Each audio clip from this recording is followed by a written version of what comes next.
I also have that same problem. I like to move around, but it seems like I can't, so I'll somewhat anchor to this.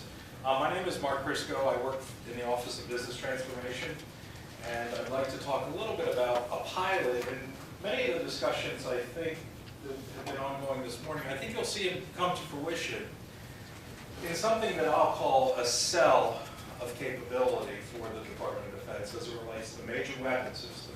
So a very small segment of our business process, and how we're moving forward using SOA in an unabashed format of trying to disaggregate data from the systems and to move into authorities of that data. Let's see if I can get this working. Those of you who've been around this community know for quite a long time and quite an extensive GAO reports that we generally don't get major weapon system acquisition right. We get pointed at almost on a daily basis from GAO cost overruns. We have major deficiencies in our processes. We're reactive in terms of our processes. And these issues have always been a part of our almost culture. And we've taken little snippets of trying to fix this both from a policy, technology, environment. And one of the things that we had found from an acquisition visibility core, that we could use service-oriented architecture and technologies as it stands today in data management for a strategy to improve major weapon system acquisition decision-making. But before I get into it, there were a couple comments I'd like to make because I think it represents the perfect alignment between acquisition technology and logistics and the DoD CIO and even more broadly NII. It's how do we act as an enterprise? How do we become net-centric? How do we do that with some degree of agility where we're not establishing huge programs over long periods of time?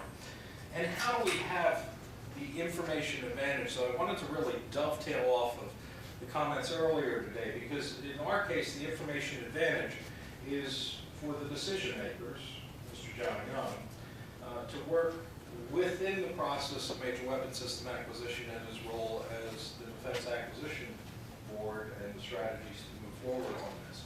So I want to tell you a couple things that we've done, how we've got to there, how we're using it in acquisition oversight, and we are just starting. How we started with a demonstration, moved to a pilot, and why it's all about governance and how we're aligning those capabilities. And I think I will also touch open source. So I've talked to you about the GAO report. Also, from my boss's perspective, Mr. Young, there are various AT&L strategic initiatives that talk about transparency, using analytics, using service-oriented architectures to solve the authoritative data issue. And to move a demonstration, and we wrote these parts in, that we were going to go try this and see where we got using service-oriented architecture and data management. The key thing here is that it was really about providing service in our parlance to the E-ring and the acquisition decision makers, not making the decisions for them, but giving them the tools and the capability that they become better informed and move forward, which is a key part of this. So it is not technology, it is not transformation, it is not management of data. It really becomes is what value do we bring and what sector are we trying to solve. To address this, a colleague and myself within Acquisition Resource and Analysis, Mr. Gary Bliss, who in his day job also runs all the UARCs and FFRDCs, working from a functional perspective, and myself entered into really a strategic partnership. So working across the seams, even within AT&L, to develop a capability. When we began this last summer, we did just a cursory view, overlooking the systems that really supported us, seeing what data and information we used. Mr. Bliss, prior to this responsibility, he sat on the K for major weapon systems, so had an extensive knowledge of the community, the data that was used for the analysis, and certainly worked at the most senior levels of the department for facilitating major weapon system acquisition analysis. So what did we find?